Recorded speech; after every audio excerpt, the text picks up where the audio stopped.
I stir it with a bamboo skewer. Okay. And what's the ratio? Is it just like a drop of the iridescent in there, or you just vary it depending on the effect? I put it in, mix it, and said, oh, is that what I want? I'm when I used to do pastels, people would ask me what colors I used. I'd say, I have no idea. I reached and did it. Oh, me too. Yeah. So I'm not a formula person. I cannot even tell you the percentage. If I can get this out of here, this is the basic skin tone I use that leaked out on the way over here. Oh, there it goes. But I remembered paper towels. Thanks to Diane the other day. So ordinarily, when I'm doing a skin tone, I try and mix my basic, I have more scratching done, so there's more white. And I mix my basic colors. I'll thin down ampersand or Liquitex. But with these little guys, and I wanted to demonstrate the use of the zinc white with it, these are the colors I use, and all I put on is just a little tint for you to get the idea. I don't know if y'all can even see it on the light areas. The reason I don't want to do much more of that part today before I do more scratching is the amount of the acrylic,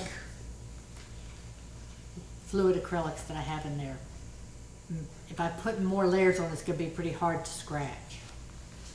But these are the colors that I used. Another point I want to point out about that I discovered. If you know the pigment colors, with my yellow ochre golden, and it says PY43, that's a true yellow ochre, which means it's basically opaque. Whereas with the Liquitex that I got, well, their marketing is excellent. If their ink is transparent, it says it. But just by looking at the numbers, the PY42 and the PR101, and checking back on my Liquitex chart, I know that these are not true. They are synthetic, which means they're transparent. And my gosh, can you get beautiful things with transparent earth tones. You can layer them on your trees, you can layer them over your scratching and work back through them so well. And that's basically, I lean heavily on those two for skin tones, for the basic ones, and then I'll lighten up as I get close to the finished product. Which two are those again? The ones that are transparent? Okay, I'll show The them. two that you rely on the most? The transparent burnt sienna and transparent raw sienna from Liquitex. Okay, thank you.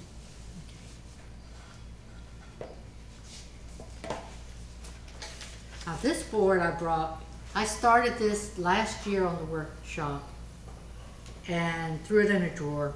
I had it to beyond an ugly point. But I thought, well, I used enough different mediums on it, and it's going to take a lot of work. But I can play with it a little bit today, and it's not going to hurt anything. You know, if it gets worse, it gets worse. Otherwise, I'll have something I like. And this was my cat Bernie. And as I told you all last year, the little fairy sitting on the tree tormenting him, I based on my little Pekingese. So it's time for me to stop talking and do a little something. Oh, before I do that though, I need to show you the colored pencils.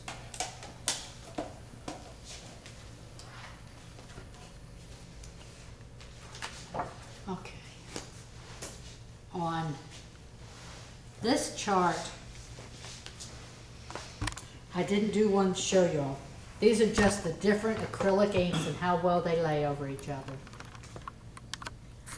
As you can see, the ampersand and the Liquitex, there's no problem. I put them on pretty heavily. You can do them more transparently. But there are two things I kind of deliberately bunged up on for a point.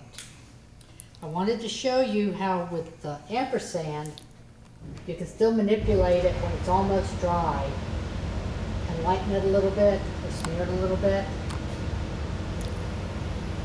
I put on the FW pretty thickly, because the one thing you really have to watch for, or I really have to watch for, is I pour stuff in my boards. And just like watercolor, you can manipulate it when it's wet, you can manipulate it when it's dry. If you get too close to it being dry and try to work on it, you have a mess. With the acrylic inks, you have it on thick, you don't let it get completely dry, you end up with ridges and spots and all kinds of messes.